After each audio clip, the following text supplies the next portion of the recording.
Barkodas – kokybiškos alternatyvios muzikos projektas Kaune. 5 savaitės laikinąją sostinę drebins tokios grupės kaip Sweet Salt, My Favorite Gun, Moondust ir dar 10 nemažiau įdomių ir kūrybingų atlikėjų.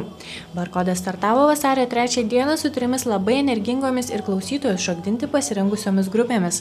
Tai roko muzikos mėgėjams jau žinomi alternatyvieji Serum ir pirmą kartą vienoje scenoje susitikusios 2 moteriško vokalo roko grupės – vilniečiai Second Riot ir kauniečiai 24/7.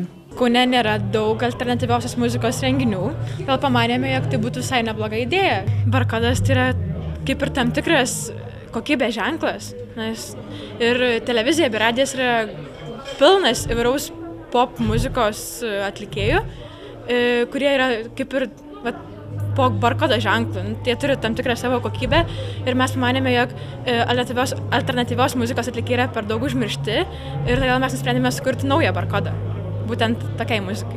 Visų pirma, 24/7 tai jau tikriausiai visi girdėjo per Lietuvos talentus ir kadangi jie yra gan žinomi, tai manėme, jog pritrauks nemažai žmonių, lygiai taip pat ir Serum, o Second Riot yra pradedantieji, bet irgi jau tokie šiek tiek pelnė tam tikrą vardą, bent jau Vilniuje. Tai pamanėme, jog turėtų žmonės pritraukti šios grupės. Visos labai noriai važiavo, labai norėjo pabūti Kaune, nes nėra daug koncertų čia surengę. Tikrai neužsiprašė dėlių honorarų, vadinasi dar nėra sužvaigždėję labai. Bandėme iš pradžių dėlioti pagal stilius, pagal tai, kokias grupės radome ir taip gavosi. Tai va, šiandien pirmasis koncertas Alternative, paskui bus grunge, indie ir punk.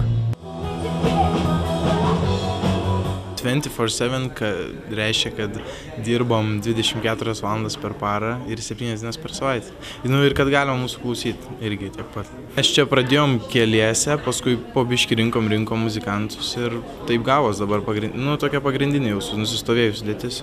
Pradžioj tai vien vaikinai buvom, bet paskui išėjo mūsų dainininkas ir tada jau rinkom daug iš tikro dainininkių visokių ir po to nusprendėm, kad geriausias variantas. Šitas pavadinimas reiškia tokį serumas, tai tarsi amžino gyvenimo kažkoks serumas, eliksyras jo, kadangi susijęs tokiu dalyku, norim, kad muzika mūsų būtų tokia, bent jau kažkam, kam patiks, todėl taip ir yra.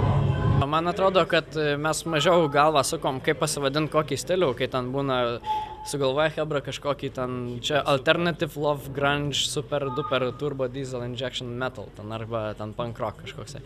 Tiesiog alternatyvus, nes tai nėra nei sunkioji ten kokia roko muzika, nei lengvas rokas, tiesiog ir panašiausias į tai, kas mums atrodo yra alternatyvus rokas.